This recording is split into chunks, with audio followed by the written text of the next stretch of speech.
Make sure that's happening. Excellent. But stop the transcription. Okay, so here we are. Very nice to see you all online on screen. I'm very happy to welcome you to join us today to this special special webinar, as this is a bit of a collaboration, a joint effort between the GPC, so the Task Team of Law and Policy under the Global Protection Cluster, and UNHCR, a webinar on cross-border legal aid.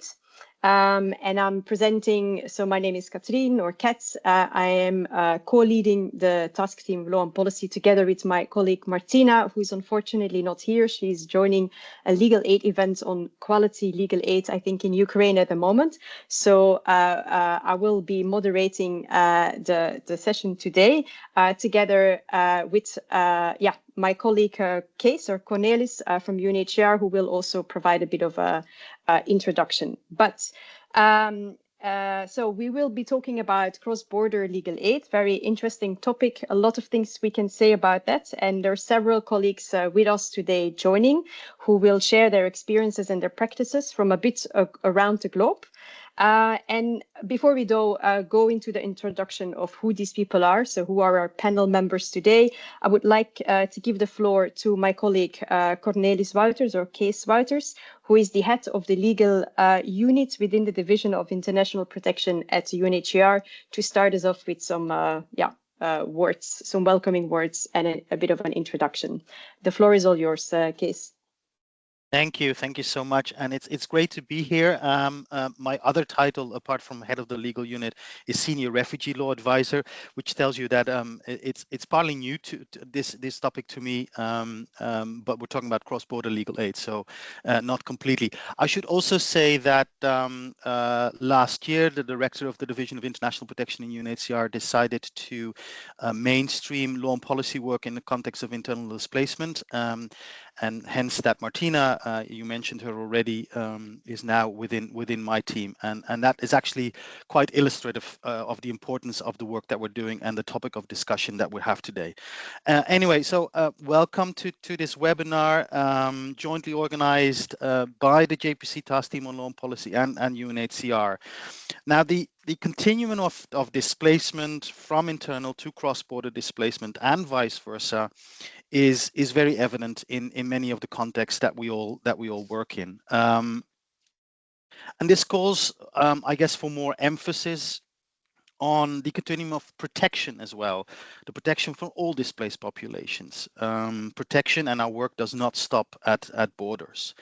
And the importance of cross-border legal aid, in particular, cross-border legal aid, which includes research, which includes information sharing, it includes assistance, representation, litigation, including, but not only strategic litigation, as well as law reform advocacy. And that cross-border legal aid work is important to advance legal systems for the benefit both of internally displaced as well as cross-border displaced populations, and help them in securing their rights and finding solutions. Cross-border legal aid is relevant for our own work as UNHCR, as well as for our interagency collective collaborative work in the area of law and policy, in the area of access to justice, and in the area of inclusion and solutions. Now, promoting, supporting, facilitating cross-border legal aid for all displaced populations, and working with partners and working with the displaced communities themselves is a key area of work for UNHCR.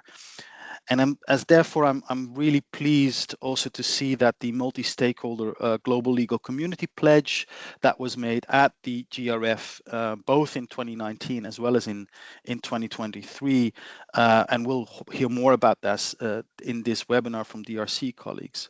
But I'm very pleased with that multi-stakeholder pledge that was made and was extended in 2023.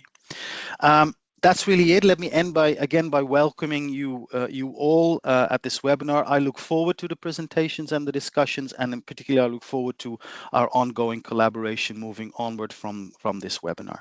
Thank you so much. Thanks so much, Kees. Very good. So very quickly before we dive into the actual questions, I will quickly go over our panel members today. So we have Monica Rispo, who is the regional ICLA advisor for NRC for the Asia region. We are also joined by Cecilia Anderson, who is the head of unit Global and AU Asylum for DRC. Maria Elena Hernandez, also DRC, but she's the Regional Protection Coordinator for Latin America and North Africa. And then we have Valerie Svobodova. I hope that I kind of say that correctly. She's the Assistant Representative for Protection for UNHCR in Afghanistan. And lastly, we have Efrain Cruz, who is ICLA Regional Advisor for Latin America for NRC.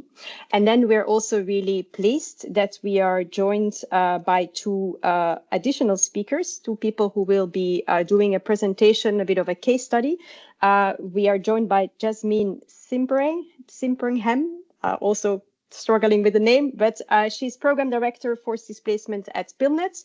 And then we're also joined by Fernanda Oliveira, who is the, I'm going to say this in Spanish because I didn't really know how to translate it. So it's the Coordinador del Área de Defensa Integral, Integrated Protection Coordinator, if that's maybe correct, for Fra Matias, an organization working in Mexico. And so those two people, those two organizations will presenting a little bit more of a case study that will also highlight some of the areas when we talk about cross-border legal aid.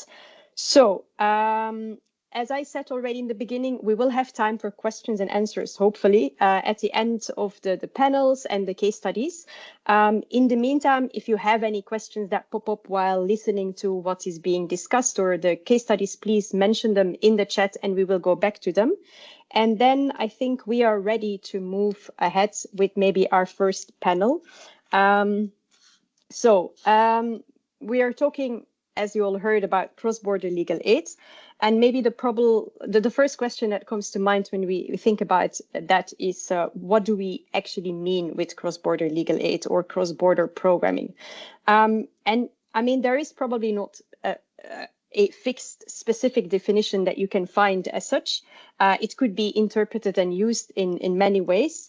But basically, we're talking about the delivery of first aid or specific legal aid services that require a close cooperation among legal aid teams based in two countries, but maybe also based in two different areas. I think about areas, say that we, it depends on what we say a border. No, we say cross-border, but a border could potentially be maybe government-controlled areas and non-government controlled areas.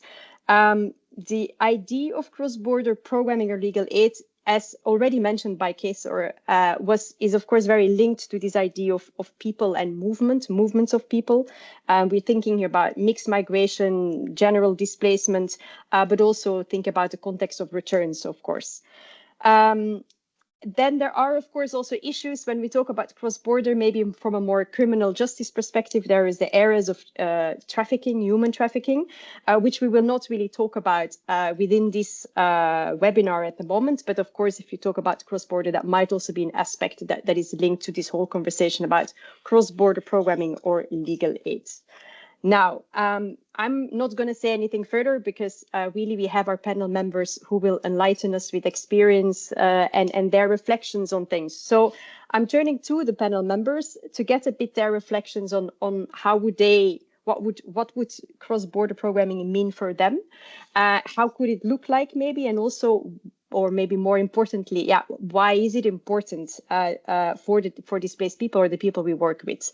And so maybe I will start with Cecilia, if that's okay, and hear a little bit from your experience, from your work. How do you see cross-border programming coming to life and why is it important?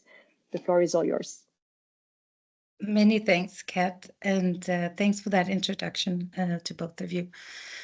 First of all, as you mentioned, there is no fixed definition of what cross-border legal aid is. And in DRC, we simply defined it as legal aid programming that involves more than one country or jurisdiction. And that is, of course, very broad. But generally speaking, for us, cross-border legal aid relates to responding to legal aid needs of people who are displaced.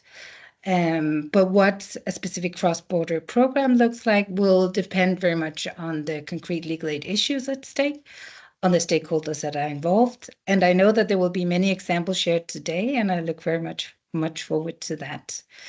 But just to say that for DRC, a cross-border, so more on the organizational side, a cross-border legal aid program can both include cooperation between two legal aid teams, meaning in two different countries where DRC has a presence, but it can also mean cooperation between DRC in one country and other legal actors or partners in another.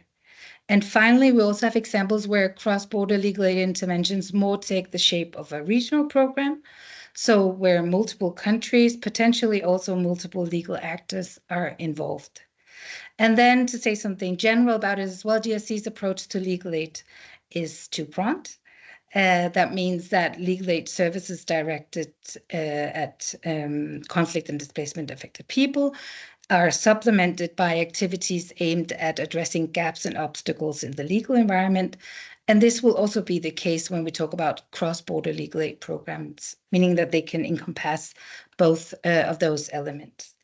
And then to answer your second, and I think very relevant part of your question, why is it then important to look at cross-border legal aid? And I mean, it is important because we know that people who are displaced have legal aid needs throughout their displacement, both when they are trying to cross the border, when they're on the move in transit, when they're in the country of destination, and also, as you mentioned, when and if return to country of origin becomes possible. So cross-border legal aid needs then cross-border legal aid programs try to address different types of legal aid needs.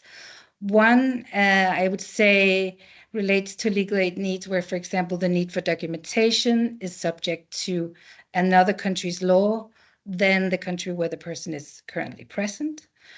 The other type, I would say, relates to legal aid need where action is needed on both sides of the border. I know we'll share examples of that today also.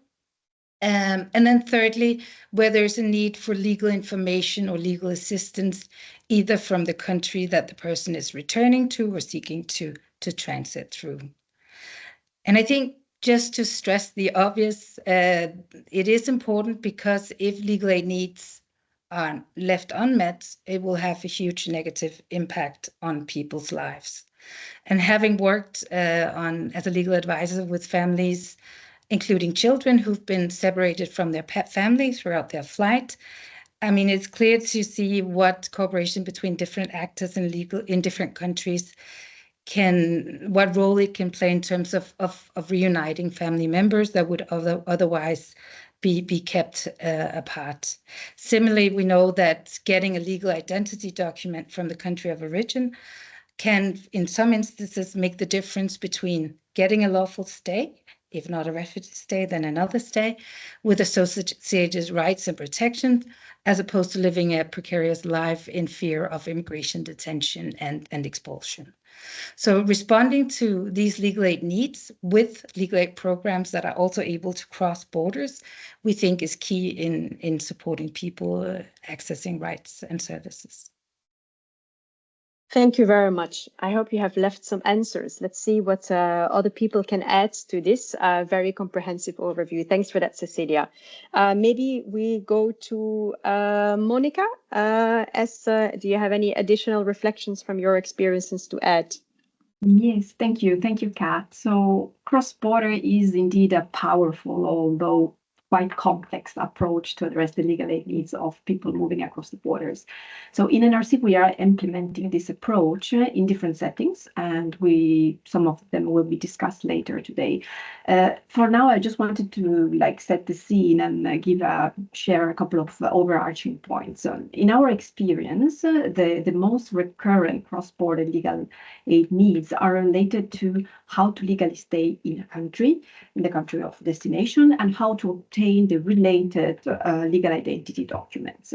Cross-border needs are also related to housing, land, and property rights sometimes in a more simple way, just safeguarding of property documents, but can be also more complex in terms of trying to obtain property documents from the country of origin.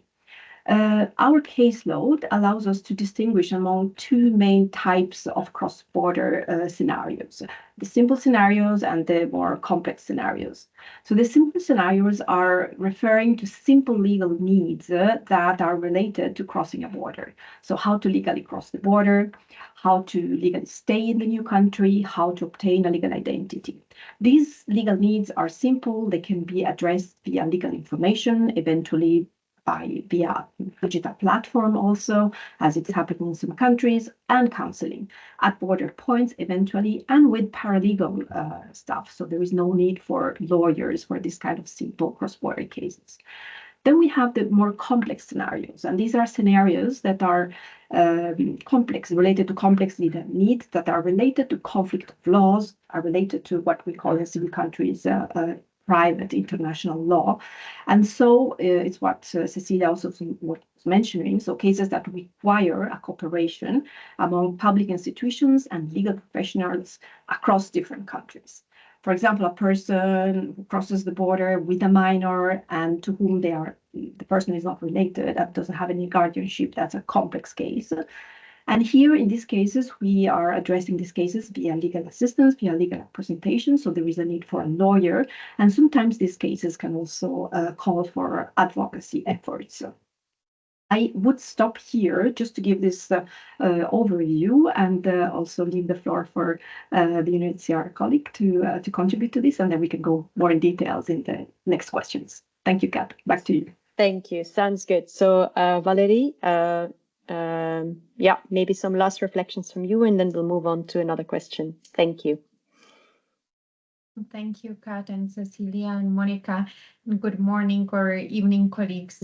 Greetings from Kabul. Of course, we know that conflicts bring many legal obstacles for people that are displaced and move cross-border. And the legal program that are involving different countries across the border address those obstacles in different ways.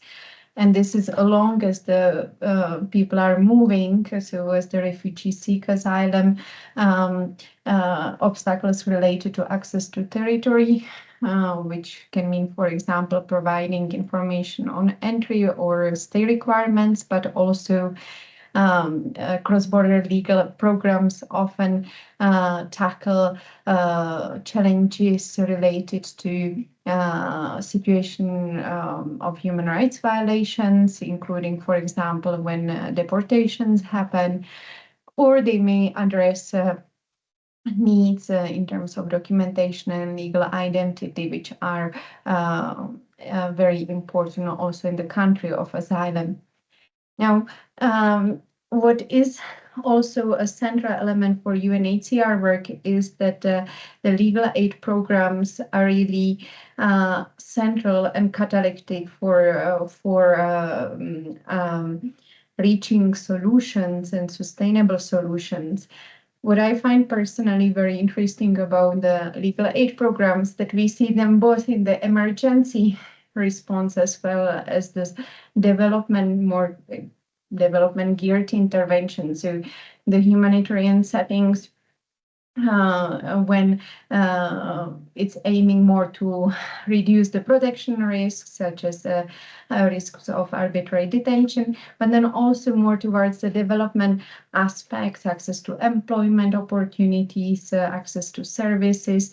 So it's really a quiet continuum of interventions across the different scenarios, and there is a clear cross-border interconnected nature of the programs for UNHCR, as we work often on both sides of the border. Thank you, Kat. Very good, thanks. Yeah, so we have talked, I think, a good framing of a comprehensive approach, what it might look like, the issues, particular issues that might entail or that are important, and who it affects and who we need to work with. And then, Valerie, very nice, this link to solutions and the continuum and how cross-border is also crucial to that.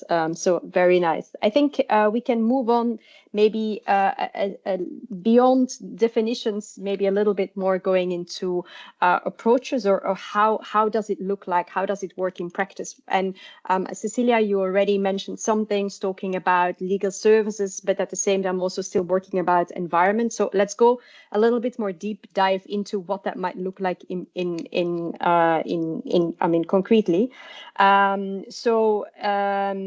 Maybe I think what we said, what you mentioned, key building blocks. No, so the services that we provide. Also, Monica highlighted to that we have information provision. There is legal assistance in different ways. So that's the direct services we provide to people we are working with, displaced people. And at the same time, there is also maybe these issues around advocacy and legal research that need to happen to deal with barriers, the more environment building part, as what Cecilia mentioned. So these are the two kind of blocks, the different types of activities that are happening in legal aid in generally, but then also how does that look like? How is that done when we talk about cross-border, and what are the approaches to do that?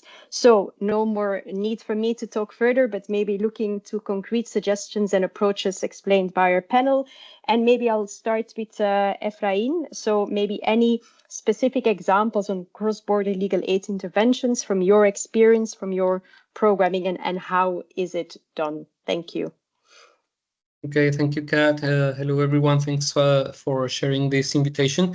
So I will speak a little bit about Latin America, and just to give a little bit of a background for those that are not familiar with our context, I can say that Latin America faces a regional crisis and that it is a very complex crisis. So since the 80s, the Colombians have sought international protection, especially in neighboring countries. In the 80s and 90s, armed conflicts in Central America forced people to flee, especially to North America. Since the first decade of the 2000s, gangs have exerted violence in Central America, and since 2015, Venezuelans have fled massively to several countries in the region. And currently, the violence in Ecuador and Haiti and other migration influxes from Africa and Asia and high rates of human rights violations are putting additional complexities in the humanitarian situation throughout the region. While more and more governments are restricting the access to international protection mechanisms or other immigration alternatives. While there are some movements between neighboring countries, there is a massive displacement from South to North America. This means that people from Latin America are pretending to go into the United States. And also we have seen some movements of people going back because they are deported or because they want to go back to their countries. But just to say that in this context, NRC has a presence in 8 key countries and hotspots along the migration route. And this means that we have a huge presence in South America. I'm speaking about Venezuela, Colombia, Ecuador, and Panama, speaking about the main entrance to the Central America area. And we also have a presence in El Salvador, Honduras, Guatemala in Central America, and in Mexico as the main entrance to North America. For cross-border intervention, this represents a huge challenge as NRC needs to have enough technical capacity to provide adequate, useful, and updated legal information on the diverse legal regimes of the countries that are part of the migration route. In that sense, we provide the legal information aiming to address all of the participants' needs and queries and to fill information gaps and to tackle misinformation. And this is enabling refugees and migrants to make informed decisions about their journey. NRC has also used this experience to develop a common scenario matrix, including simple and complex case scenarios, as Monica was mentioning previously. And we are currently moving towards putting this into a more user-friendly digital tool for our staff. I don't know if you're familiar with this term, but we are using Cobly, that it is a digital tool that we are using in other countries in the world.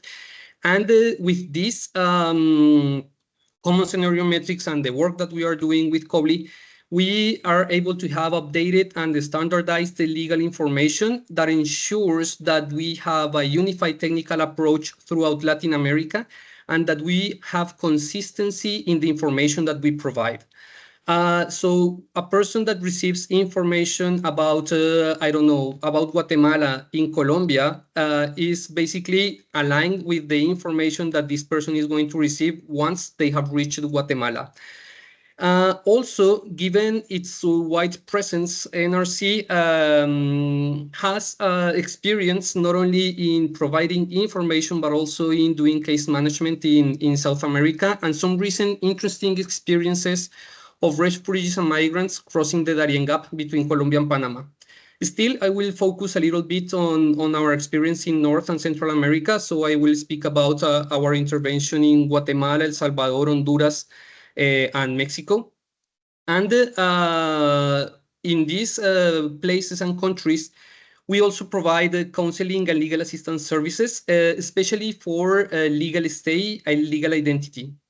So during the last year, we have processed a total of 130 legal identity documents, mostly for Hondurans and Guatemalans in El Salvador. And we have also processed cases of Ecuadorians and Colombians and people from the Democratic Republic of Congo, for instance, that are also in the region. An important number of these cases require simple legal efforts to obtain documentation. This is what we call a simple case scenario in the common scenario metrics. And depending on the case, some require apostille, and in other cases, we need a power of attorney. And this is what we call a complex case scenario in the common scenario metrics. In some other cases, especially in Mexico, accessing to legal identity documents has also enabled people to claim a refugee status and consequently also having access to essential services. So just to recap a little bit, I'll say that our model is fueled by a constant communication between our operations in Latin America in order to keep the information updated about the different legal regimes where we are present. And that we have also developed a sort of protocols to refer cases from one country to another in line with due diligence and data protection. And something that is also key for this is the development of these digital initiatives that is ensuring us to have timely information and a swift flow of the data. So I will leave it there. I think that I passed 1 minute of the 5 minutes that I had. Thank you very much. Very well. I'm sure you all have a lot to share, so it's hard to be short and not share all the details of the vast experience that you all are having, of course. Maybe let's go to Valerie and hear a little bit more about where are you working, Afghanistan, Pakistan, would be interesting. Yeah, Valerie, go ahead in terms of programming approaches and how it works. Thank you so much, Kat.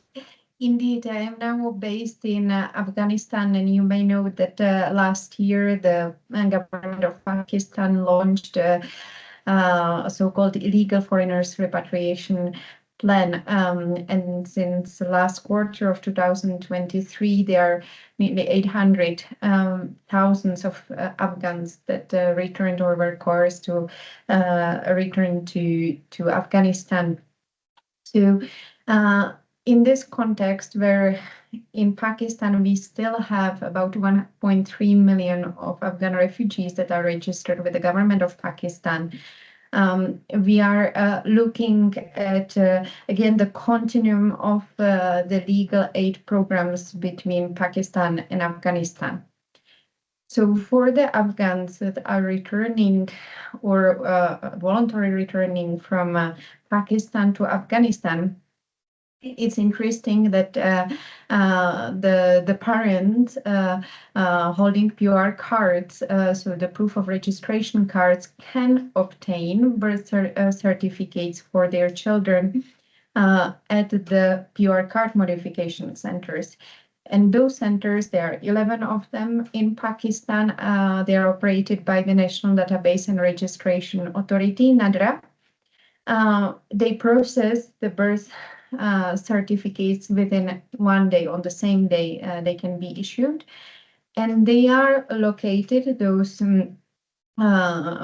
PR card modification centers, within the voluntary repatriation center. So basically as the Afghan refugees are being processed through the voluntary repatriation centers in case they have children who are not in possession of birth certificate before proceeding to the cross-border movement. They are counseled by the legal team, and they can receive the birth certificate on the spot, which is, I believe, quite an important element. Now, of course, we still have a lot of people who return to Afghanistan that do not have civil documentation. So on Afghanistan side, we do take over the cases. We have quite comprehensive programs on civil documentation and legal aid in Afghanistan, with special focus on women and girls who are often deprived from civil documentation and have more challenges in accessing them. And just to show you the scale, this year between January and October, the legal partners assisted some 14,000 persons with individual legal counseling and legal aid amongst the returnees, and about 4,500 returnees also received legal identity documents. So here, what I wanted to demonstrate is really the linkages on both sides of the borders between UNHCR team in Pakistan and in Afghanistan, and the continuity of the support for those Afghan refugees that are voluntarily coming back from Pakistan to Afghanistan. Thank you, Kat, and back to you. Excellent. Thank you. Very interesting as well. And then maybe let's have one more person. I'm looking at Maria Elena. Maybe you can also share a little bit from your program experiences, what it might look like. I think you're talking also about Latin America, so it would be interesting how complementary that is to what we have heard from Efrain. Please go ahead. Thank you, Kat. Yes. So hello, colleagues. Good afternoon, good morning. I'm going to talk a little bit about DRC's cross-border legal aid pilot that is currently ongoing in Venezuela, and this is part of our in Venezuela and Colombia. So I think something that Efrain mentioned is very important is this recognition that legal aid needs in the context of complex crises frequently overpass geographical limits of just one jurisdiction. And for that, what DRC's approach has been in Latin America is first prioritizing the importance of evidence-based legal research. And how it links beyond just, reading the law and what the law says, but also how it affects populations and how do we translate that into humanitarian action. So what we have been doing at DRC in Latin America is really benefiting from the legal aid analytical framework, the LAF. We had a couple of sessions on that in the past. And what we've done is working at country and at regional level on identification of what are the legal aid needs, using creating an evidence-based legal analysis, basing all that analysis in the lab, using data from protection activities, such as protection monitoring and legal aid case management. So in that way, we get together data for our research. So we really look at what are the legal aid needs in specific legal context, but also we go a little bit beyond and we look at what are the consequences of those legal aid needs, what are the capacities of the populations, and what are the coping mechanisms when facing certain legal aid needs. So this has allowed us to have a regional overview, but also to really focus on what are the priorities and what type of cases, as Monica mentioned before, there are simple cases and more complex cases that can be prioritized depending on the legal environment. So in our program in Venezuela and Colombia, we identified a couple of profiles who had very complex legal aid needs, but that also faced many protection risks that were the result of these legal aid needs. So those profiles that we identified were, for example, Venezuelan children who were born in Colombia and thus had access to Colombian nationality resulting from Resolution 8617, but had returned to Venezuela. And they needed access to civil documentation. So that was the first profile. Then we had Venezuelan children who had left Venezuela and to Colombia and require a copy of a birth certificate to be able to access rights and services in Colombia, in many cases, including the regularization of their legal stay in Colombia or access to, for example, education, right? And then we had more complex cases, and those were Venezuelan children who were in Colombia without any documentation. And that was because children were never registered due to the crisis in Venezuela.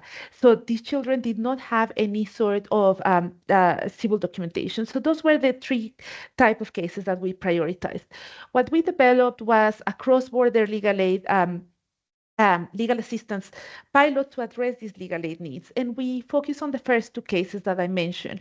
And this is because these were the cases that we were able to process faster, and we in a way our teams were able to have the better results without having to go into a longer process.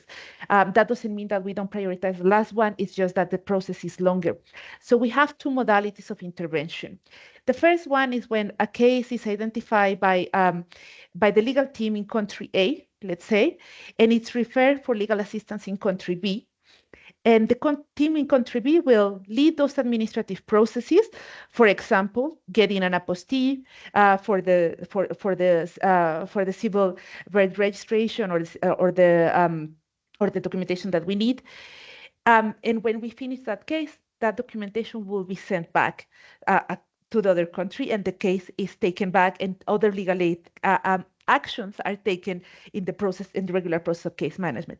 The second modality, which was very impressive, and I have some of my colleagues here from Venezuela, was that, for example, they established a relationship with institutions across the border.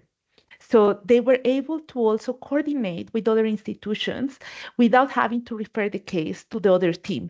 And this is because the geographical proximity of the border. And I think that's something that it has also worked very well. What is very important on this as well in these examples, and I'm going to be mindful of the time, is that once the legal intervention ended, we also continue to address all the protection needs of the case, because then it required a longer intervention, right? It's not just documentation for the sake of documentation, but as the very first requirement to access other rights and services. Thank you. Very good. I'm busy taking notes, but yes, very interesting. Thank you all. Efrain, yeah, very interesting, different situations. Of course, if you talk about two countries and cross-border issues are related to that, or if you talk about people on the move, if you talk about all of Latin America, and then the different complexities, jurisdictions piling up, and the trying to keep people informed about different issues, different nationalities are on the move, different reasons why they're going. So then, of course, your cross-border becomes much more complex. Would be similar thinking about North Africa. We can think about Libya, similar complex movements of people there. But super interesting approaches and ways of working. So very excited about that. And we'll continue with the panel after, but we want to take the break in the sense that we are having a little bit of a case study. So we're going to do a bit of a deep dive together with Yasmin, talking a little bit about PILNet, what PILNet has been doing around working with law firms, I think pro bono law firms. I think that's what the case study is about. So we will leave the floor to Jasmine to go ahead. And I think we do have a little bit of time for questions and answers after that, depending on how long you take, Jasmine. So if there are particular questions to this case study, then you might also already put them in the chat or keep them for when we have a little bit like 5 minutes time after the presentation. Go ahead, Jasmine. We do see ourselves still on your screen as well. So or is that just me? Yeah. So you might be sharing your computer and not the presentation itself. If you go to Window and just choose the presentation, the rest should we should see. Not okay. So, sorry about that. Okay, can you see it now? I will just put this on slideshow and hopefully you can see it then. I will not see you, but hopefully you can see me. I think we're good. We do see you, and that looks, this is presentation mode. I don't know if that's a problem. Okay. Yeah, no, we see your handouts, kind of like the, sorry, it's like your presenter mode, not a audience. I don't know if you can change that if you choose, I don't know how. Or just go back. Okay, sorry about this. We probably should have tried this out. Okay. This works fine, actually. It's not great, just go back. Sorry. This is really play fine. From the start. Maybe let's try that one. That looks better. This is perfect. Right? Excellent. Okay. Don't worry. This is great. Go ahead. Sorry about that. No worries. Okay. Well, thank you. I mean, as was mentioned, so my name's Jasmine Simpringham, and I'm the program director for forced displacement at PILNet. First of all, given that we are the only organization speaking today that doesn't actually directly provide legal assistance to refugees, I wanted to just thank you for bringing us into the conversation. And I hope I can share some slightly different types of good practices today. For those of you that don't know us, PILNet is a global public interest law network. So we seek to connect civil society and private sector lawyers around the world to use their skills and their resources to address some of the world's most pressing challenges of our time. Obviously, that includes forced displacement. Some of you may know that we, since 2019, as was mentioned before, we've also coordinated a joint pledge made by the legal community. It was made at the first made at the first GRF in 2019, and it was reaffirmed at the last one in December. And really at the heart of it, it is an initiative to bring together the legal community to increase legal assistance for and with refugees, asylum seekers, stateless people, internally and other displaced people, and to advance systemic change to facilitate access to rights, justice, and solutions. And really, I mean, this pledge has garnered the commitment of over 1 million hours of free legal aid services to be provided between now and the next GRF. And so there's some quite significant contributions that we were able to mobilize ahead of the last pledge.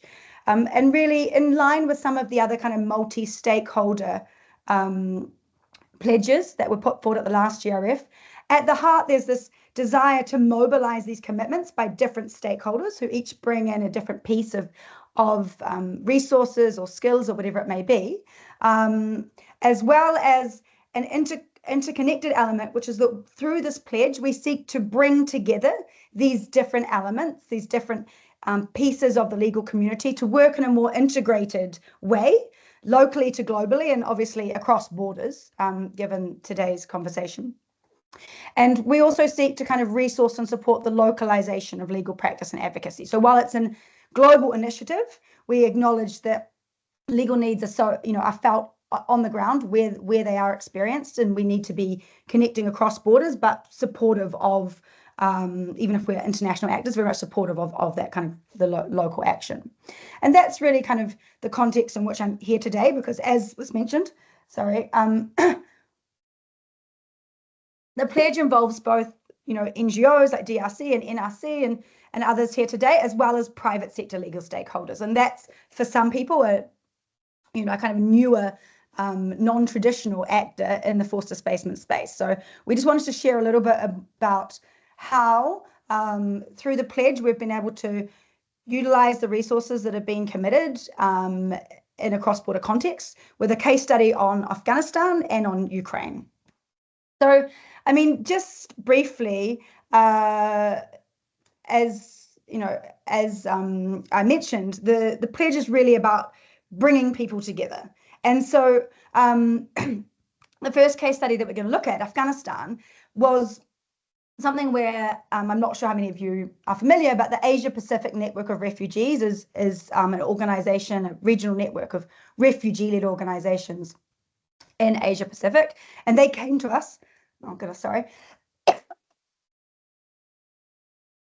They came to us immediately after the Taliban took over in Afghanistan in August 2021. Sorry. And they approached us and they wanted to co-organize a session with the legal community where they could brief the legal community on what they were seeing, what they were hearing from refugees on the ground around their legal needs, with a desire to try and increase knowledge around legal pathways that might be available and those that either might have been available or those that were being created, as well as to enhance referrals towards those pathways. And so we brought together over 250 legal actors, and to this day, it still stands. Some of you may have been there, some may not, but it still stands as the most active chat I have ever seen in such an event. People were literally connecting live in the chat on the side, sharing what they could offer and seeking to collaborate. And so much so that people asked us for the chat afterwards, could we share the notes of the chat? Because that then became a real a resource for people of who was doing what, and they were then shared, much beyond the people that came to that event. During the event, it was really clear that there was this need for more consolidated legal resources because there was lots going on, but there wasn't, there wasn't necessarily a single space that people could find them, and so that was a need that was identified, together with a need to support greater pathways for Afghans seeking to leave Afghanistan, and to also try and a need for there to be more collaboration and coordination amongst legal actors seeking to address the legal needs sort of across borders. And so directly following this convening, PILNet, together with APNOR, and a whole number of other partners, I won't name them all, but I did put them on the screen because this really was a collaborative effort. We worked together to try to come up with sort of country information sheets that could be shared, both available in English and in Dari, with Afghans that wanted to know how could they either seek asylum now that they had found themselves in this situation. How could they seek asylum within a country that they were already in? How could they relocate to countries where they were family, or just because they had obviously an obvious legal risk? And so we created these legal information resources, which others have shared. Legal information is such an essential piece for people when they are trying to think about, how do they find legal safety, how do they cross a border? And so that was something that we were able to do together with a number of our partners. And then, of course, in terms of direct legal assistance, many of the private sector actors that we have within the pledge worked together to increase and develop these collaborative public-private sector kind of collaborations, particularly in Europe, where we were, worked quite closely. There were some pro bono projects that were set up, which, they were set up nearly 4 years ago now, and they are still continuing to run, where we have seen NGOs, specialist legal aid NGOs, partner with private sector law firms to provide direct assistance, and the law firms actually fund specialist lawyers at these NGOs to train them up so that they're equipped to provide this assistance. And through these projects, as I said, they're still going on. They've resettled, or they've helped Afghans seek legal pathways to many countries in Europe. Hundreds of people have accessed legal pathways through these projects, and so it's been a really impactful way for the private sector to come in and contribute in partnership with legal aid actors. I mean, without that partnership, I don't think they wouldn't have been able to be, as effective. So I think that's an important part of this kind of story and of the collaborations that we seek to build through the pledge. And so, I mean, there's a number of other examples we have, and I can share in the chat. We have already done previously sort of highlights explaining some of these are all examples on the page here of different ways that law firms and others have been able to commit their pro bono resources to support, particularly around legal pathways and getting people legally out of Afghanistan to other areas, to other countries. And so I can share more about that in the chat for anyone that's interested. So, I mean, I think Afghanistan and the fact that we were able to bring people together in a way that hadn't necessarily occurred prior to this kind of pledging initiative being an anchor for bringing people together, we found that this was, really valuable. And so when Ukraine came up, when the situation occurred in Ukraine, we already had some good practices that we could learn from and adapt. And so, straight away we looked to bring people together again. And so this time we didn't do a public facing event like, such a public facing event such as the convening for Afghanistan, but members of the pledge core group, including DRC, convened this Ukraine working group on cross-border legal aid. And then they hosted a series of events in 2022 and 2023, all of it really with this whole idea of bringing people together to share information, across borders to ensure that we are joined up in the work that we're doing. PILNet also convened UNHCR, legal aid providers and private sector lawyers to see if we could learn from some of the projects that have been developed in the Afghanistan context and whether we could co-design pro bono projects to address the legal needs of those fleeing Ukraine as well. Likewise, with the legal resources, we knew that was something that we could do. So actually we partnered with DLA Piper, which is a law firm that has offices in many countries around the world, to create legal information sheets that provided information for Ukrainians about travel documents, access to public services, and how they could set themselves up in these different countries. It was empowering them to know which countries were providing which resources. They were available in Ukrainian and English, and then available on multiple platforms, including UNHCR's virtual blue dots. And then finally, as I mentioned, we were able to learn from the collaborative pro bono projects that have been developed in Ukraine, and were able to bring together different actors and helped establish a model for Ukraine, which was based in Poland, but for Ukrainians. And that was something that continues again to this day, and has served 7,000, I think last time I asked. In fact, I think it was 7,000 till the end of last year. So thousands of people have benefited from having legal assistance when they arrive in Poland. And that's been a collaboration between private sector lawyers, Polish lawyers, displaced Ukrainian lawyers, the Bar Association, and legal aid lawyers in Poland. And so we're really pleased to be a part of setting that up. So just in terms, I know I'm sort of at the 10 minutes, but just quickly in terms of sort of some of the lessons learned, I think we've found that we've been able to develop replicable and flexible models of seeing what works in one humanitarian context, what can be helpful, and kind of using that in a different context as well. And so I think there's bringing together of different actors, sharing of legal resources, and then building out these collaborative legal assistance projects can be really important.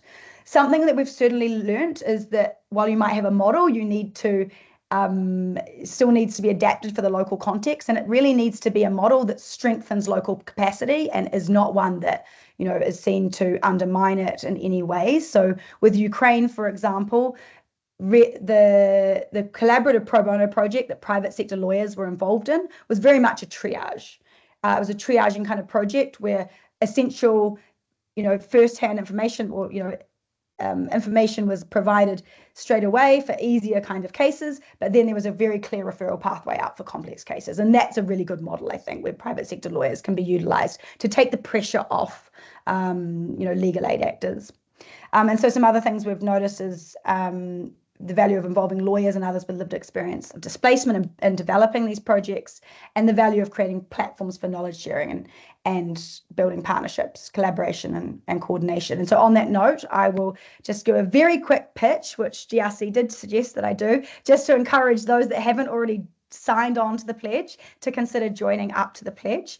I won't sort of go through why. I think the fact that we're here and we're speaking, to a network of lawyers and legal aid actors involved in cross-border work, you'll know why there's a value in trying to be more joined up. So if you are interested, certainly do. There's the QR code there. You can always reach out to us if you're interested in thinking about could you tap into private sector resources to do triaging or something like that, or develop resources for you. I've also added the link there. And then, of course, you're welcome to reach out to me at any point. If my email's there as well, if you're interested in any of this work or the pledge. Yeah, great to be here. And thank you very much. I will stop sharing my screen if I can get off Thanks here. so much, Jasmine. Oh, no, let's Super see. interesting. I'm sure you have made many people interested and excited. And maybe, yeah, Good. perfect. just achieved it. On time, no worries.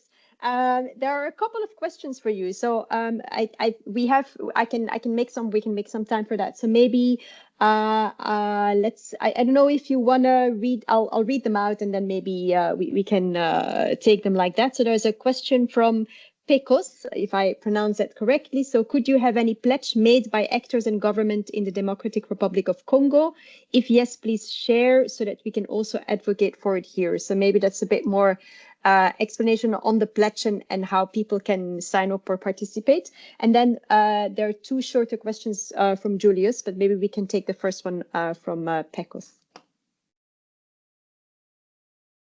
You're still on mute. Sorry. Okay. So have we had any actors, maybe actors and government? So we didn't have many governments join up to the pledge. In fact, generally, originally, we really this was like a joint legal community pledge. However, having said that, Australia did come forward and pledge many millions towards funding legal aid, onshore legal aid in Australia, and Chile also made a commitment towards the pledge. But we never went out and tried to garner commitments from the pledge. So DRC is not on the, DRC being the Democratic Republic of the Congo, is not on the pledge. DRC, the NGO, is. However, in terms of other actors, there are some actors in DRC on the pledge, and I'm happy, Pecos, maybe just reach out to me, and I'm very happy to connect with you on that separately, because I don't think we need to sort of take time for everyone here. In terms of the second question, do you want me just to go to those ones? And I can see them in the chat here. Perfect. So in terms of the geographical scope of intervention, I mean, it's a really good question.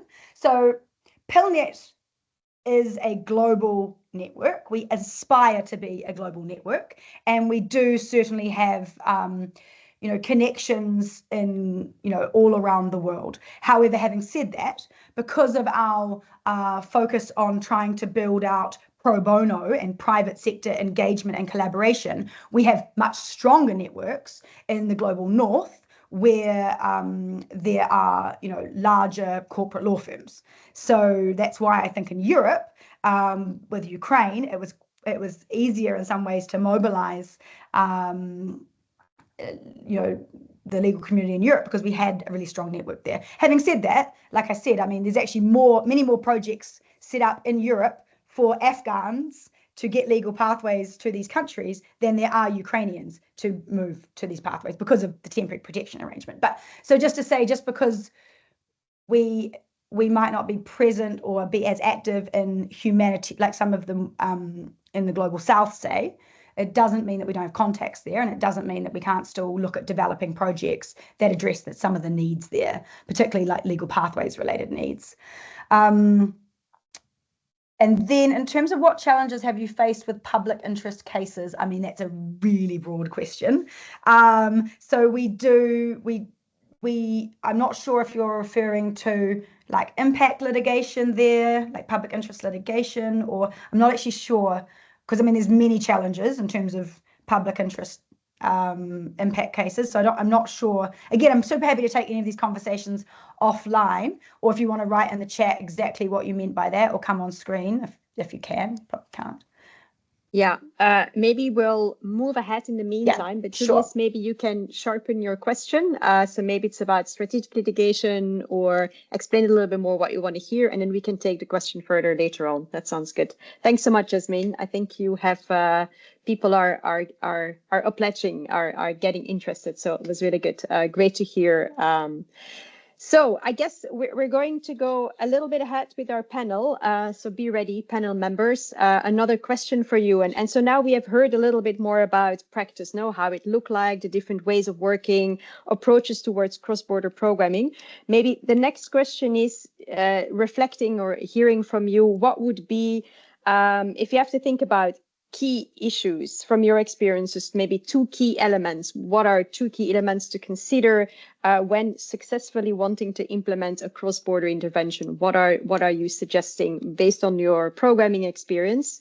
And maybe I'd start this time with Valérie, if you're ready to share back your 3 key elements when it comes to cross-border programming. Thank you. Sure. Thank you so much, Kat. 2 points. For me, the first one is the cross-border communication and eventually cross-border missions between the different teams. This is a practice that UNHCR frequently does whenever possible.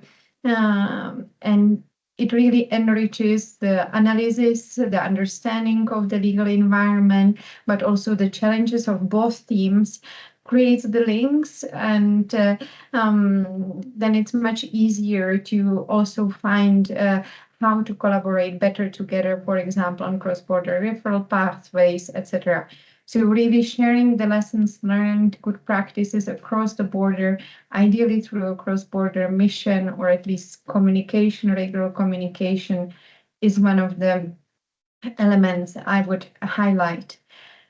The second one to mention is that what we have seen in various contexts is that when we work also on the bigger picture, the legal framework, the change does not come within, one project lifespan, 1 year, or very, very quickly. So we need to have a multi-year advocacy strategy for the changes in the legal framework. And here I would like to give one concrete example. When I worked in Iraq, where we focus on advocacy to eliminate remaining gaps in the nationality law in Iraq, which included, for example, points on gender inequality in terms of conferral of Iraqi nationality to children born abroad. So it's a long-term effort, long run, but if we are consistent and the advocacy really works with various stakeholders, there are changes that are possible, but it requires a multi-year engagement. Thank you, Kat. Excellent. Very, very nice. Who is going to go next? Maybe Ephraim, would that be okay? What would you say 2 key points when it comes to cross-border? Okay, thanks. The first one, I would say that we should have a good analysis and content development. This is very time-consuming and very complex initially to identify the legal needs and the related legal pathways for cross-border intervention. And also, this can put at some point an additional workload to our legal staff because they need to analyze and organize the information. But I think that this is worth to do. The second thing that I would mention is that you can have a good analysis and content development, but if you don't regularly update that information, then it is going to be useless at some point.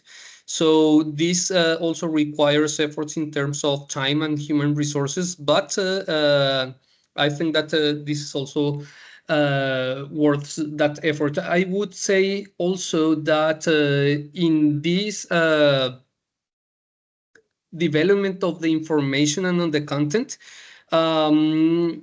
having assertive language in the messages that we have is also key, because the messages should be understandable for non-lawyers. So we should have very simple language, but it should be very strong technically, so it can also fit for legal purposes as well.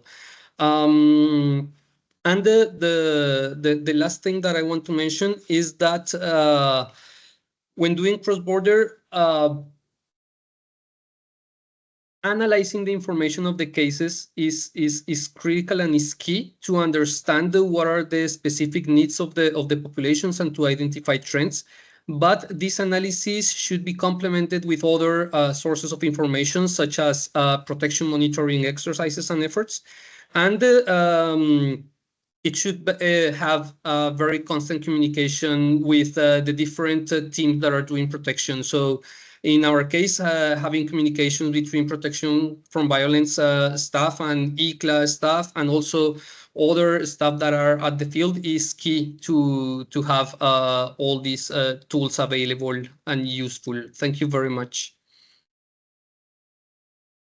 Very good, very nice. This is a nice sum up. Maybe going to Cecilia Lost and see maybe what are you thinking of when we say 2 key critical points, elements to ensure successful cross-border legal aid programming?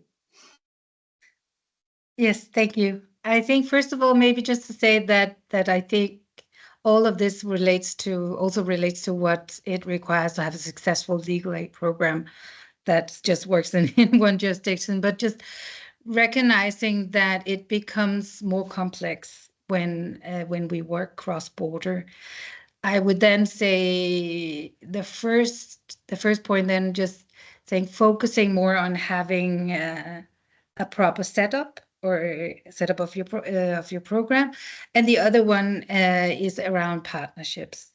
So for the first one, what we have seen is that it's really key to have appointed dedicated staff or focal points in each country, that there is also preferably dedicated funding so that the program is giving appropriate attention amongst all the other tasks that people are doing. And just recognizing that this is more complex than other legal aid programming. And there our experience, and this is a bit low-key, but that there are clear coordination structures, information flows, communication channels between these focal points, either between partners or different legal actors or within different DSC teams. And also that within DSC, that the programs are embedded in a cross-country or regional strategy and legal analysis. And Efren just spoke to that there is an understanding of also the possible risk of cross-border legal aid program. Activities will take place in more than one legal system. It will involve multiple actors, and it might also relate to very different government policies. There might be conflicting policies as well. If one country is pushing for return while another is reluctant to accept returnees, how do legal actors then support people to achieve the best protection outcomes? So the second one relates to partnerships, and we've already heard now Jasmine talk about the power of different legal actors coming together, and we strongly believe in this. That includes private law firms, but also national, international actors, and of course, conflict and displacement affected peoples themselves. So they will be legal actors. These sort of wealth of different legal actors will have different strengths to contribute with, but they will also have different weaknesses. And maybe just to say that, let me give a concrete example, if I have time, on partnerships with national actors. I would point to a regional project. I think I'll just put a link in the chat afterwards that DSCs engage with, that's called Protecting Rights at the Border. Here, legal and protection actors in 8 countries, including in some of the countries, not all, but in some of the countries, DSC as well. They work jointly to document and collect testimonies of the rights violations that unfortunately is going on at EU's external borders. So that includes protection, here border monitoring, and it also includes publishing reports on the finding, some of the cases where people have been denied access to asylum procedures and have been exposed to ill treatment. Then there is the legal component on top of that, where there's legal action. National legal actors in this project, they bring cases in their own jurisdiction. There have also been examples of bringing it to the European Court of Human Rights. And then finally, together again as a group, there is joint advocacy at EU level on law and policy developments. So this has, in this project, strongly related to the need for an independent border monitoring mechanism, but could, of course, entail other things. But the power of having different legal actors contributing with different aspects that speak to their strength, I think has been has been a successful element of this project. And so I would just say partnerships in legal aid work, and in cross-border legal aid work in particular, I don't think that can be overstated. And it's also why DSC is part of the GRF legal community pledge that Jasmine spoke to. Excellent. Very good. Thank you so much. That's a lot of good points. I hope people are taking notes. I have in any case, but maybe a last question for the panel. And here we wanted to go a little bit more concrete, or like talk about, we've now talked about what does it look like? How do we do it? Concrete ways, approaches, identifying some key elements. And maybe the last part we want to go into is like, what are the tools we're then using? And if maybe any of you have like some great tools that you can share on how to do this in practice. So we talk about communication, we've talked about platforms, we talked about matrices. So what does that look like? What do you have created in order to facilitate, to operationalize all that? So maybe here I'll go, I don't know, we're going to go first. Maybe Valeria, Valerie, I'm going to go back to you. Maybe we can start with UNHCR and see what you have to share. Thank you, Kat. I would go with quite a simple tool, but very effective in my experience, which is the referral pathways. And referral pathways, it can go both ways across the border, but especially what I have seen when in contexts where it's a very powerful tool. It's, for example, when people are returning and they already received the information about legal aid actors and programs in their areas of return or intended return or destination. It's a very concrete information. They know to whom to reach out, what kind of support they can receive, where to find the legal aid. And it also helps to ensure that they have all the necessary documents that they need to build their case, and that they are aware of the processes, etc. So it contributes to the cross-border work of different teams, but the referral pathways across border are quite an interesting tool. So I think this would be the main one. Thank you, Kat. Thank you. And a very important one, I think one we are struggling with a lot to do that well. So interesting that you mentioned that, and very cool to see that it works somewhere at least. Maybe moving to Maria Elena, do you want to share a bit, maybe some key tools that you have used with DRC that would be interesting for us? Sure, thank you, Kat. So I'm going to go back to the Colombia-Venezuela cross-border program that we have, just since I already spoke about that. So one of the key challenges that we faced at the beginning was that each country had a specific context based SOP in legal aid case management. So we had to look first at the SOPs that they already had. And then after that, we developed a clear protocol with identified focal points in each country and at base level. So we knew who are the persons that are responsible for what, and to facilitate this communication. I think we all have stressed a lot on the importance of clear communications. So this protocol now works in a way similarly to an SOP, and it outlines what are the cases that are eligible for cross-border legal aid, the total caseload eligible, because we also have to know the reality with our resources and personnel dedicated to that.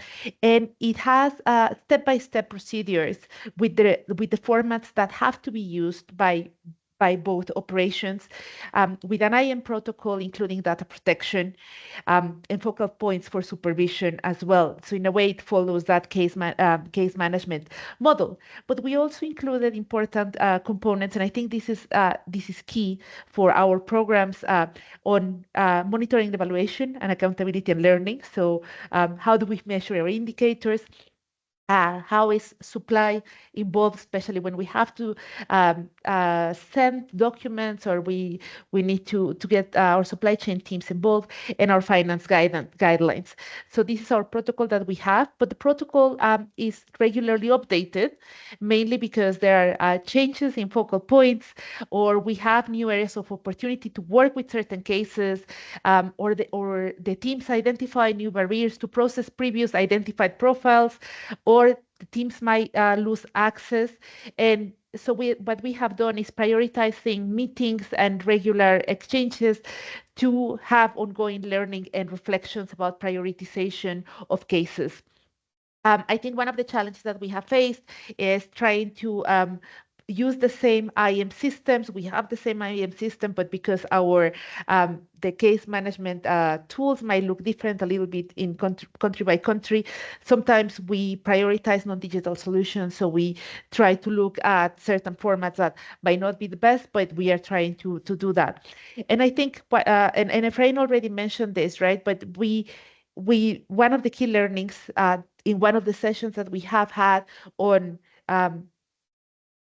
impact on the impact of the program this year was how do we link this to other protection interventions to have better protection outcomes. And so what now we are looking at how do we ensure that this protocol kind of fits within the larger protection interventions that we have, especially when we have to do certain protection assistance that goes beyond legal aid. Thank you. Excellent. Very good. Maybe not SOPs, not the most sexy thing to talk about, but very important. So thanks for bringing that up. And then maybe Monica, some last thing from you. What would you like to share in terms of cool tools, good tools that worked? Thank you, Kat. So I would like to give a very quick live demo of a tool that was developed for cross-border legal services by the ICLA teams in the Middle East region, and that then inspired lately the cross-border model in Latin America. So we call this tool the Common Scenario Matrix because it's a tool that covers legal scenarios related to Syrian nationals in the 3 neighboring countries, in Jordan, in Lebanon, and Iraq. So we have here the model of one nationality, the Syrians, and their common legal needs in the 3 different countries of destination, so Jordan, Lebanon, and Iraq. This tool is intended for internal staff, so it's not for beneficiaries. And the objective is to help our officers, the ICLA officers, who are providing counseling services to Syrian refugees to better understand which are the legal pathways and the requirements for each case, and to have a tailored support. I want to strike as something that was also mentioned previously, like this kind of tools has required a lot of efforts, efforts in terms of research. We've done research in each of the common legal areas. For example, we did a research on death registration in each of the neighboring countries to understand what were the legal policy and administrative frameworks for these cases. And of course, I also want to mention the impressive number of meetings and discussions that have happened across the ICLA, the borders with the ICLA teams in order to define the different scenarios. And it is really something that has taken an incredible amount of time. As you will see, this is a Kobo-based tool, so it's very user-friendly. I will now try to share my screen if it works, and then just to do a very quick round so you have just an idea of what this is. So it should work now. I assume you see my screen. Let me know if it doesn't work. Oh, good. So let's assume, for example, that I am I'm an ICLA officer in Jordan, and I'm counseling a Syrian refugee who needs a birth certificate. Then here in the tool, we select Jordan, of course. We select the thematic area. So this is civil documentation. And then we select under here the specific theme, so birth certificate. And then we get the different, now we start to get a little bit into the different pathways. So of course, according to the situation, you get different pathways and you have different requirements. So here, let's suppose the birth of the child took place in Jordan. And let's set the date, let's set it, for example, let's set it like this. So the child is 2 years old. Let's then say, do you have a marriage document? Let's first say yes. Do you have a birth notification from a medical facility, for a midwife? Let's say that that's available. And here we go. So here you have the like an overview of the legal framework, of the administrative framework, of what has to be done in cases of a child born in a host country only with birth notification and where parents have a valid marriage document. And so you will see what happens in Jordan, what is the legal framework in Jordan, what has to be done, which are the authorities that you have to reach in Jordan, which are the challenges, because we also wanted to highlight the practical challenges that happen when we address these kind of cases. And then in the second part, you have also the legal framework in Syria. But let's suppose, for example, just to show you how this is adapted and tailored to the different cases. Let's suppose that the case is of two parents who do not have a marriage certificate, but they do have a birth certificate. And then you see other questions pop up. So it's like, did the birth happen out of wedlock? Let's say no. And then here you get a lot of questions about the marriage certificate, because in Jordan, to get that birth certificate, you need to have a marriage certificate. So the questions will be where did the marriage take place in Jordan? Is it a child marriage? No. And then again, you get all the recommendations, the advice, the challenges, and the legal and frameworks and so on. So very quick tour just to show you what is possible with a lot of efforts. And I know the team from the Middle East, the colleagues are in the call as well. So feel free if you want to add something. This was just a very quick overview. I will also share in the chat the link to the COBO. That's a little bit of a different tool because it's legal information for beneficiaries. And we have it for Ukraine and Lebanon. So I will put it in the chat since it was already discussed in a previous meeting of this group. We'll not go into that, but I'll put it in the chat and you're most welcome to have a look at it. Back to you, Kat, and thank you for listening. Very good. Thank you so much. Super rich, lots of good ideas. And now we can give our panel members a bit of a break and have another presentation, another case study. So we are going to go to Fray Matias. It's an organization working in Mexico at the border, does amazing work, and will present a bit how they have also worked on people on the move and protection issues within Mexico and the mixed migration flows we see there. So the presentation will be in Spanish, and Efrain has been so kind to help with the translation back into English so we can all hear. So bear with us. This might be a bit complicated, but we have time for this and would like to hear from them. Efrain, maybe we can identify your colleague Fernanda, and maybe you can, I don't see them on, but if they have a presentation, they can go ahead and present, and then we'll move from there. Tell me what I can do to help. Yeah, thank you, Kat. So Fernanda is already in the session. Okay, she's sharing the slide. So just one little thing in Spanish. Fernanda, presenta, te va a traducir, entonces presenta una idea y luego me dejas traducir y luego presentas una idea y yo traduzco porque si la idea es muy larga me va a perder, ¿vale? So I will try to do my best translating. Sorry in advance to all of you. I'm not a professional translator. No worries. And we should apologize that we don't understand Spanish and that we couldn't provide any money to provide simultaneous translation. So we're really happy to have Fernanda here, and we're really happy, Efrain, that you're helping with this. So bear with us. We'll go slow, but the floor is all yours. Go ahead. Okay. Buenos días a todas, a todos. Gracias por el espacio. Soy Fernanda Olvera, coordinadora del área de defensa integral en el Centro de Derechos Humanos Fray Matías de Córdoba. Okay, good morning to everyone. Thank you for inviting me to this presentation. And she's called Fernanda Olvera. She's the coordinator of the Comprehensive Defense Department in Fray Matías organization.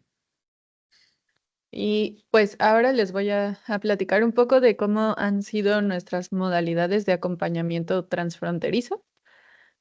Pero antes de eso, les explicaré un poco sobre la organización. Okay, so she's going to speak a little bit about the modalities of cross-border interventions, but previously she's going to speak a little bit about the organization. La organización es una organización local ubicada en Tapachula, en la frontera con Guatemala. Es lo que es conocido como la Puerta a México. Y llevamos 26 años en la construcción de la defensa de los derechos humanos de personas en movilidad. Okay, so Fray Matias is a local NGO organization. They're located in Tapachula in the border with Guatemala, a place that is known to be the door to Mexico.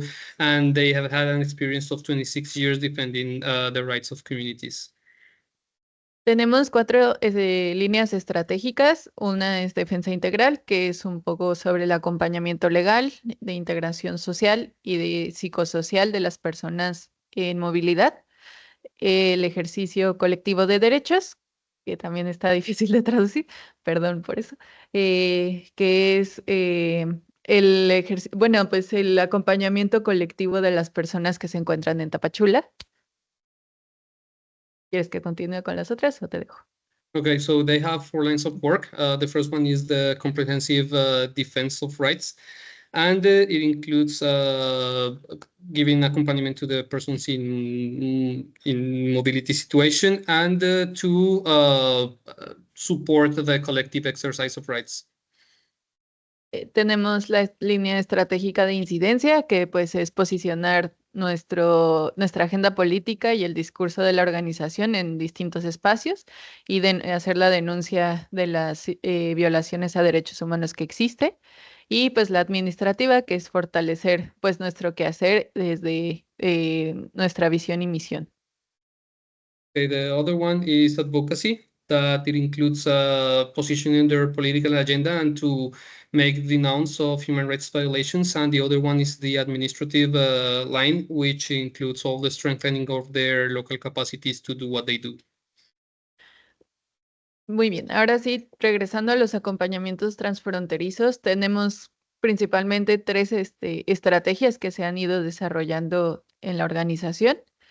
Una que responde mucho a la articulación con organizaciones de Centroamérica.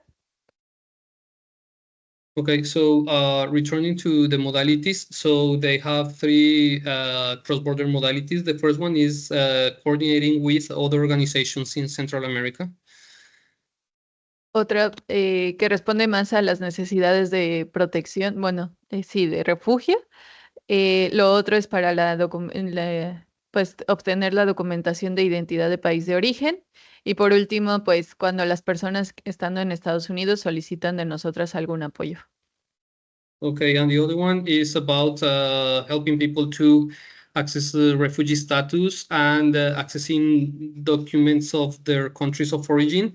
And the last one is helping people when they are already in the United States and they require support from the organization in Mexico.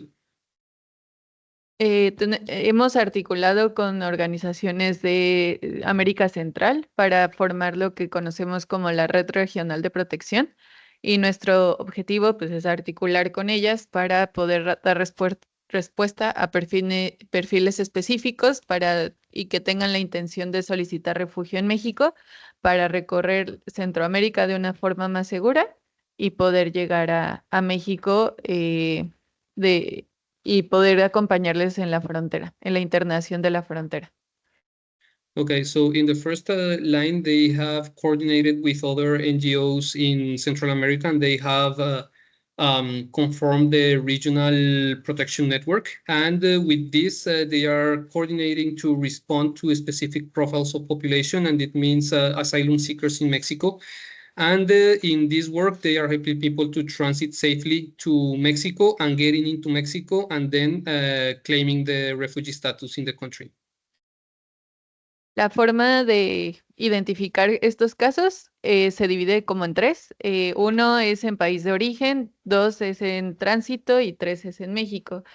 País de origen pueden ser cualquiera de las organizaciones que conforman esta red y nos avisan de este perfil para poder así ir articulando con las distintas organizaciones en los distintos países de Centroamérica para que puedan llegar a Tapachula o a Tabasco. Y bueno, esa es la primera forma de identificar, digamos, el perfil y que lleguen aquí a México, ¿no?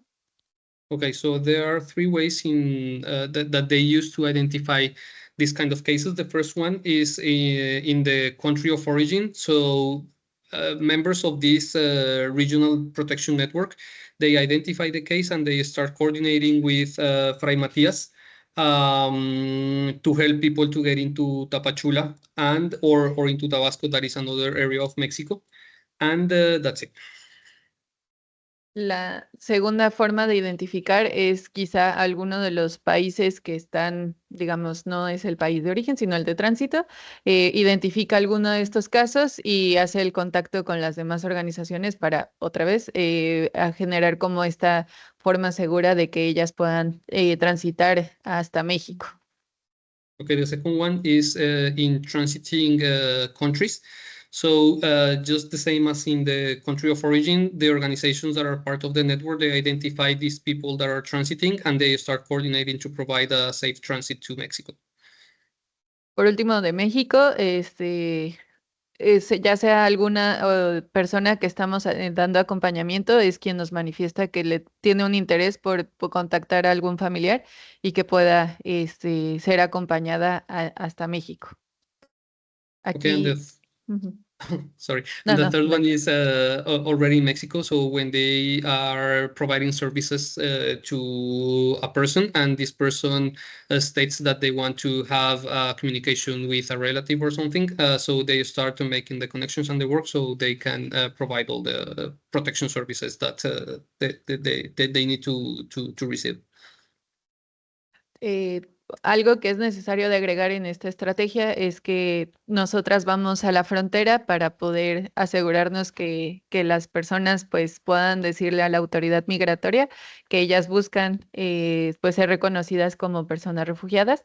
Cabe recalcar que la autoridad Comar no se encuentra en este punto de entrada, entonces también es una estrategia de incidencia para enfatizar la necesidad de esta autoridad en este punto fronterizo.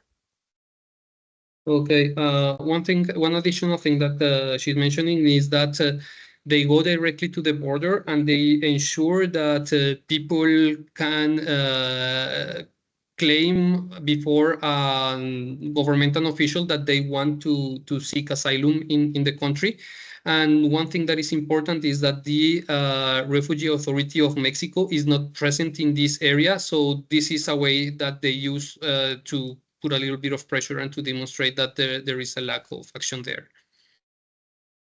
Y pues con esta estrategia hemos logrado acompañar aproximadamente a 167 personas desde el 2022 hasta el 24 y pues permite tanto que las personas puedan movilizarse de una forma más segura y también de ingresar a México también de una forma también segura, ¿no? Y de ser acompañado en su proceso de refugio. So since between 2022 and 2024, they have provided services to 167 persons. And this is ensuring that people can have a safe stay in Mexico and also safe transit in Mexico. And also that they are receiving a complete accompaniment through all the legal process of the refugee or the asylum claim.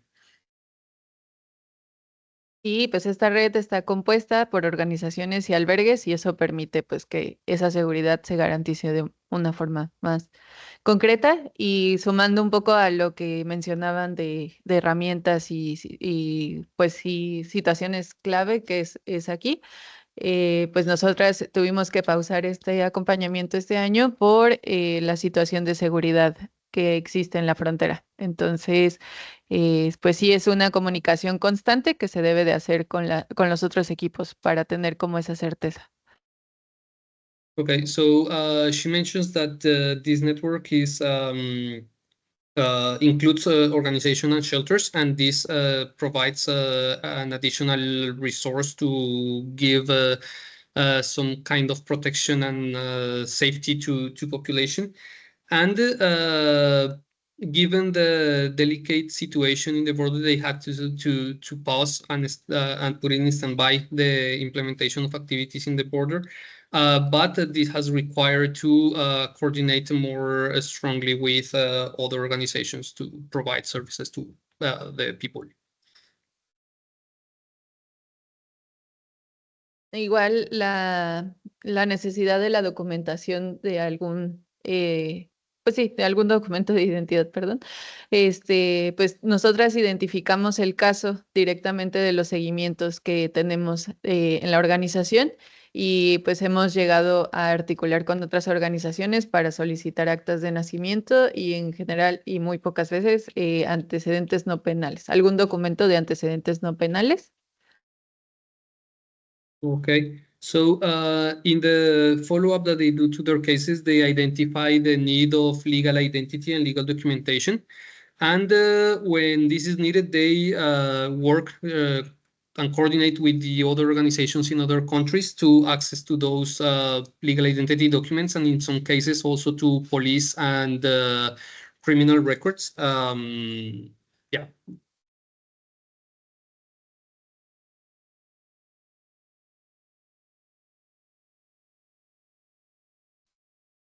Listo. Perdón. Justamente la red nos ha permitido tener como la comunicación más estrecha con, por ejemplo, la Pastoral de Movilidad, GEMI, SNR, para generar esta gestión de los documentos y el envío de los mismos. Esto pues con la intención de que pues tengan la documentación de país de origen y esto le permite pues ya hacer algún tipo de trámite migratorio en México o también para fines de integración social, ya sea de educación, trabajo y demás. Okay, so this network has allowed them to have close communication with organizations such as faith-based organizations such as pastorales and other organizations in the region. And she mentions that with the legal identity, they are able to advance in their refugee and other immigration regularization processes, and also for local integration when they are trying to access to health or education. Por último, también tenemos a las personas que ya se encuentran en Estados Unidos y en algún momento de ya sea su audiencia o proceso de asilo en los Estados Unidos, pues solicitan como algún tipo de expediente que nosotras hayamos tenido, ¿no? Entonces, pues eso genera que tengamos que hacer un rastreo para poder compartir con ellos la información sobre su caso. Okay, and the last one is when people are in the United States and they are waiting for their immigration hearing before the authorities of the United States. So they ask for some documentation that can support their case. So here they, Fray Matias, they do some tracking and they gather the information and they share this information to the participants in the US. Y adicional a esta necesidad de personas que están en Estados Unidos, articulamos con la Red de Justicia en Movimiento para Migrantes, que incluye a organizaciones de Estados Unidos, que nos permite también tener como la referenciación de esos casos. Okay, and in addition to this, they also coordinate with a network in the United States that is called the Network for People in Mobility. And this network, sometimes they ask for information to Fray Matias to support legal cases as well. Y pues creo que una de las apuestas que tenemos desde el Fray Matías, siempre para responder al contexto local y al contexto tanto regional y global de la migración, es poder articular y generar redes. Entonces, este ejercicio de acompañamiento nos permite el seguir haciendo y fortaleciendo estas estrategias. Okay, and one key objective of Fray Matias is to generate, create, or strengthen network and do networking. And in that sense, all of this work has given them the opportunity to continue working on this and towards this objective.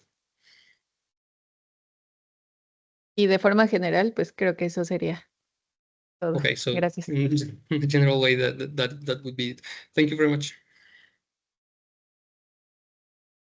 Excellent, very nice, quite interesting, and really showing very concretely how partnerships and being part of networks is the way forward, because it's the only way to solve the issues and the questions that you're getting. And it seems that, Fra Matthias, you have organized that in a very concrete way, both southwards and northwards, between the US and South America. So very interesting to see how that works in practice. We have a bit time for questions. I'm also very aware of we are 2 hours, 1 hour and a half already. There's quite some number of people who have left. So I will maybe see what questions are there. If there are any questions, particularly for Fernanda, please let us know. But for now, I'll maybe just have a quick scroll through the chat and see what is there in terms of questions. There was one question about advocacy, a question from Lydia, who's unfortunately no longer here, but her question was around examples of successful advocacy with governments of bordering countries to implement legal mechanisms, or even signing bilateral agreements that would simplify access to documents for assistance for people on the move. Maybe any one of the panelists, or by both Fernanda or Jasmine, anything you can share, good examples, successful advocacy on this issue. It's not an easy question, but I don't know if there is anything you can share. I see people frowning a little bit. Or maybe something you have tried, something similar, work in progress on that, something that relates to it. Maybe, yeah, nothing really. Okay, Valerie, go ahead, please. Thank you. I would share, maybe I see Lena also had to disconnect because we work together. And when I was based in Iraq, and the Iraqis returnees from Syria, and we had very complex cases. As many of you know, that involved the work around civil documentation, and we managed to simplify some of the procedure. It took really nearly 2 years, but for example, accepting of some copies of the documents, or having a system of witnesses. So it was like a temporary a special measure introduced at the administrative level to ensure that people can access civil documents, because otherwise it was just too complex and too time consuming in terms of years. So this was I would say a successful advocacy, but again, linking it to my previous intervention, it's a multi-year endeavor, and those advocacy efforts really need very sustained efforts between humanitarian actors, development actors, but also donors, embassies, quiet advocacy and support from them. But it brings fruits. Thank you. Very good. That's a really nice example. There is one longer question. Let's see if I can summarize that somehow. But okay, I see other hands. Maria Elena, please go ahead. And then, yeah. Yes, maybe just to complement to what Valeria was saying, I think it's hard to measure those type of advocacy, right? But I think something that's very interesting, not with governments of country of transit, but something that has been very interesting from our colleagues in North Africa is advocating with embassies of country of origin for people on the move to get civil documentation and reducing the administrative procedures to get it. So what we observe, for example, in or using, for example, digital copies as proof of documentation. So sometimes this is something that we have been doing. It's not exactly cross-border legal aid per se, but it's the type of advocacy that we do at the end with embassies, so people can continue the journey with some sort of civil documentation. Very good. Yeah, no, it could be applicable for cross-border issues as well. A bit what yeah, the Iraq example from Valerie showed. Very good. One question, South Sudan receiving returnees, admitting refugees and asylum seekers from Sudan. However, noticing a caseload of individuals, Sudanese, that had taken advantage of the loopholes in the asylum Sudan asylum registration process and had obtained refugee status in their own country, but as people from South Sudan. This is complex. Now with the Sudan crisis, these people are fleeing into South Sudan and definitely cannot be admitted under asylum protection, as they are seen as returnees and therefore South Sudanese nationals. Any thoughts or related experience? So this is, I don't know if anyone has related. So it's about people who fled, who then obtained, I think, different types of status and then go back and can't claim asylum anymore as they were considered Sudanese or South Sudanese from another country. But Cecilia, you have your hand up, so I will leave you dealing with this conundrum question. Please go ahead. Yeah, sorry. We were just asked to share reflections and not a complete response there. But I think this is a similar aspect comes up in asylum when working on legal aid in and around asylum procedures. And I think that's the issue of people having another identity than being given or having presented themselves another identity than what they in fact have. And I mean, in our legal aid work in asylum, this is for sure a challenge when people are then rejected and have to be returned to their country of origin, awesome. which is then reported as another. And I think my only reflection here would be that I think this shows how complex these cases can be and how important it is to not only have legal information dissemination about the procedure, but have individualized legal assistance or legal counseling to begin with. And if there are steps or procedures to be taken, then legal assistance. And then I would have to say also just, I mean, I know this might be challenging in this context, but if we are talking about refugees and an asylum fair and efficient asylum procedure, then the fact that false information has been given in the past shouldn't obstruct people from accessing refugee protection from refoulement for a future risk. I know this is in theory, it may look different in the case law, but I would say that this is definitely a situation that calls for individualized legal counseling more than just information dissemination, and then perhaps also supplemented by legal advocacy or conversations with the authorities explaining the situation or whatever is possible in the context. So just reflections, not a clear answer. Very good. And I see the owner of the question, Peace, is raising her hand, so maybe she wants to add some stuff. Peace, please go ahead. Thank you, Catherine, and thank you, Cecilia.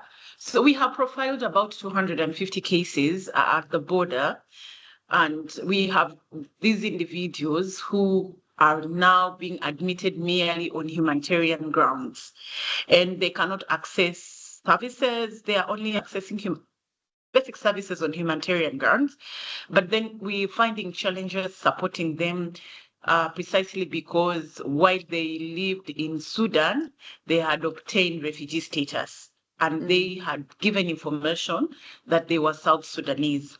But now as they return, are rather Sudanese obtaining South Sudanese refugee status in Sudan then, but now they are fleeing to South Sudan and they cannot be admitted because now they are seen as, returnees. However, looking at the context in Sudan right now and the conflict, how do we, if there are any examples on how we can communicate with UNHCR because they have the system that is able to see these people, who they are and how they obtain status. We stuck with these people and we do not know how to support them. And also, how do we communicate with another country, another legal aid organization that does legal aid on these kinds of caseloads? Thank you. I hope I explained myself well. It's quite really challenging, and even explaining it sometimes is quite difficult. Very good. Yes. I was going to say something, but we can get back to you, Peace, and think a little bit further about that. But a very good question, and you have also a number of people. It's not just one, so maybe that also then allows you for a bit more leverage with donors. A bit what Cecilia was saying, maybe, or Valerie was also suggesting to using other ways to advocate for this population, bring it to the attention of the authorities and see what can be done. But yeah, it's not going to be an easy solution, and sometimes those nationality issues are quite sensitive as well. So not every authority is quite willing to discuss those issues. But I think with this, I don't see any further questions in the chat. I know it's also getting late. For some of our people, it's very late in the evening. Some people wanna maybe move forward with their days. So I think we're gonna call it a day, or close the session here. I will not spend too much more time on closing remarks, but maybe some key points that I picked up. I think what some of you were saying when you were talking about key elements and what came out from the rich discussions and sharing your experience is, if you want to engage in cross-border legal aid, so many of the things that we say are relevant for legal aid, but what is the additional piece of this cross-border legal aid? And I think one key point is what you were saying, this idea of you need to have dedicated staff. You need to pay attention to this. This is not just a nice tool, because if it's a nice tool, it's not going to have, you have to have staff, you have to have a strategy, you have to really work towards that and put time and effort in, because it's not gonna otherwise work. I think that came from many of you. Maybe dedicated funding, somebody mentioned as well. The other thing, what we have mentioned by many of you, and we saw as well in the 2 case studies, is partnerships. We will not solve this issue by ourselves. That's very clear. Not only partners across borders, but also different types of partners. There are bar associations, there are organizations already working, volunteer organizations, there are the people themselves, there's the private sector, potentially lawyers, etc. So how can we all create a network to provide solutions to those, often, as you all mentioned, very complex issues, different jurisdictions that we need to deal with. And then maybe indeed sharing of information, the importance of updating information, particularly if you think about people moving a lot. There's a lot of disinformation as well, or maybe too much information. So how do we make sure people get access to information, know where to go, who to speak to, and get the right advice to move on and make decisions? I think I'll leave it with this for now. This is recorded, so you can listen back.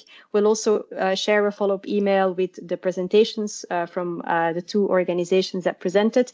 And again, thank you, panel members, Valerie, Monica, Cecilia, Efrain, Maria Elena, for your rich contributions, and as well, of course, Fernanda from Fray Matthias, and Jasmine from PILNet for presenting all this. If there are any further questions, write them in the chat. I think the chat said live, but thank you all. Thank you for everyone joining and for your great questions. And Efrain, thanks for the translation. It's not easy to do that, but I was really grateful to have Fray Matthias joining us as well. So thank you, everyone, and have a good evening, a good day, and see you next time. Take care. Bye.